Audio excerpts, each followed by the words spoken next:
des environnements qui favorisent la santé, le bien-être, la productivité, la créativité des individus, des organisations. Comment?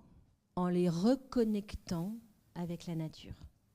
Et c'est ça la théorie que Wilson a développée en 84, c'est pas très vieux, mais j'ai vraiment attrapé la chose très vite, qui est la théorie biophilia, et où il dit qu'en fait, ça fait partie de notre biologie et de notre condition d'évolution d'être un amoureux du vivant.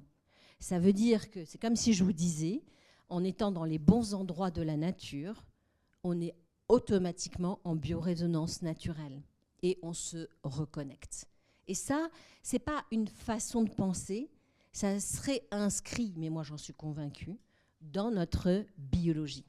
Et que du coup, tout ce qui va nous couper du chemin de la beauté, du chemin de la paix, tout ce qui va nous couper et qui va nous mettre en zone hors biophilie, hors d'amour de nous-mêmes, c'est cette déconnexion.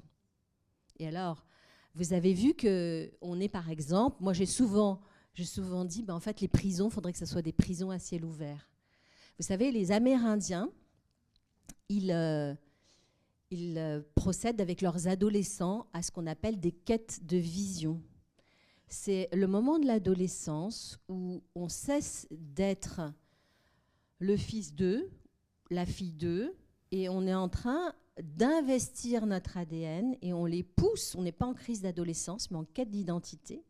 Et ils se mettent autour d'un cercle de pierre dont ils ne peuvent pas bouger, ou alors ils sont enterrés jusqu'au cou, ils ne peuvent pas bouger. Et